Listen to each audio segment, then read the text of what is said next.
Hello student, welcome to this video. सभी 11वीं के छात्रों के लिए मैं बहुत ही इम्पोर्टेंट क्वेश्चन लेकर के आया हूँ। हिंदी के लिए very very most important question है जो आपके एनसीईआरटी हिंदी है, जिन जिन बोर्ड्स में एनसीईआरटी चलती है सभी के लिए इम्पोर्टेंट हैं। आपकी सभी परीक्षाओं के लिए very very most important question होने वाले हैं। मियां नसीरुद्दीन पाठ के यदि ये क्वेश्चन आप अच्छे से याद कर लेते हैं तो बहुत ही इंपॉर्टेंट क्वेश्चन मैं आज आपको बताने वाला हूँ इस वीडियो में। तो मैं आपको एक क्वेश्चन भी दूंगा लास्ट में, उसका आंसर आपको कमेंट में करना है। छोटा क्वेश्चन है, ऑब्जेक्टिव टाइप, तो आपको उसका आंसर कमेंट में बताना है। तो एक एक करके आप सभी के आंसर देखते जाइए, साथ में मैं आपको पढ़ के दिखाता जाऊंगा। मियां नसीरुद्दीन को नानबाइयों का मसीहा क्यों कहा गया है?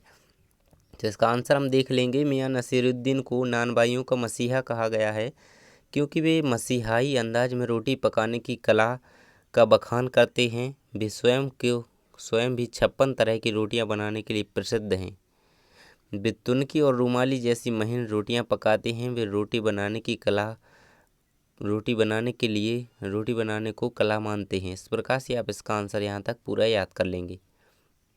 वे स्वयं को रोटी बनाने का उस्ताद मानते हैं। उनका खानदान इस काम में वर्षों से लगा हुआ है। इस प्रकार से आप इसका पूरा आंसर याद कर लेंगे। तो आप यदि ये सभी क्वेश्चन के आंसर कंप्लीट कर लेते हैं तो आपकी परीक्षा के लिए बहुत इम्पोर्टेंट होंगे और कई सारे क्वेश्चन इनमें से पूछे जा सकते हैं। तो देख लेते हैं हम दूसरा क्वेश्चन। मियां नसीरुद्दीन की कौन सी बातें आपको अच्छी लगीं? तो आपने पाठ पढ़ा हो तो उसके हिसाब से भी आप लिख सकते हैं। तो मैं आपको बता देता हूँ इसमें। मियां नसीरुद्दीन की निम्न बातें हमें अच्छी लगीं। वे आत्मविश्वास से भरपूर हैं। वे जो भी बात करते हैं पूरे विश्वास के साथ करते हैं। वे पत्रकार या महिला के सामने देखकर घबराते या हकलाते नहीं हैं। वे अपने काम में गहरी रुचि लेते हैं। जो भी काम करते हैं उसे पूरी निष्ठा के साथ करते हैं। अपने काम को पूरा ध्यान से करते हैं। अगला है, वे किसी शार्गिद यानी कि कारीगर का शोषण नहीं करते। वे उन्हें पूरा सम्मान व वेतन देते हैं। तो इस प्रकार से आप उनकी विशेषताएं या आपको जो जो बातें उनकी अच्छी लगें आप उन्हें इस प्रकार से यहाँ पे लिख देंगे। अब हम आगे क्वेश्चन देख लेते हैं। लेखिका मियां नसीरुद्दीन के पास क्यों गई थीं? तो लेखिका मियां नसीरुद्दीन के पास गई थीं क्योंकि वह उनसे रोटी बनाने की कला जानना चाहती थीं, जिससे वह उस कला को अन्य लोगों को बता सकें। मियां नसीरुद्दीन 56 तरह की रोटियां बनाने के लिए प्रसिद्ध थे। वह मियां की इस कारीगरी का रहस्य भी जानना चाहती थीं। तब आप इस प्रकार से इसका आंसर लिख देंगे और ये इम्पोर्टेंट क्वेश्चन है, आपको सभी याद कर लेना है। और यदि आपने नमक का दरोगा पाठ की वेरी इंपॉर्टेंट जो हमने ऑब्जेक्टिव क्वेश्चन डाल रखे हैं तो आपको डिस्क्रिप्शन में उसकी लिंक मिल जाएगी, आप उससे भी जाकर देख लीजिए। पाठ में लेखिका ने मियां नसीरुद्दीन का शब्द चित्र कैसे खींचा? तो पाठ में मियां नसीरुद्दीन का शब्द चित्र लेखिका ने कुछ इस प्रकार से खींचा, तो इस प्रकार से हम यहाँ पर लिख देंगे। देखिए, हमने जब अंदर झांका तो पाया मियां चारपाई पर बैठे बीड़ी का मजा ले रहे हैं।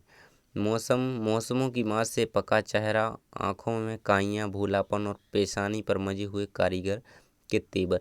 आप इसी प्रकार से सभी के आंसर याद कर लेंगे। देखिए, मैं आपको लास्ट में क्वेश्चन बताऊंगा, उसका आंसर आपको कमेंट में बताना है।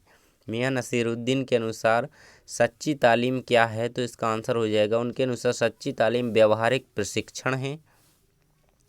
आप क्वेश्चन को समझिए तो आप परीक्षा में पूरा इसी प्रकार से लिख पाएंगे। देखिए, उनके अनुसार सच्ची तालीम है, यदि वे बर्तन मांजना, अच्छी भट्टी सुलगाना नहीं सीखते तो वे अच्छी नानबाई नहीं बना पाती। यानी कि वो कहते हैं कि जो आप करते हैं उसकी जो चीज़ें हैं उन्हें अच्छे से सीखना चाहिए, तभी वो आप काम कर सकते हैं।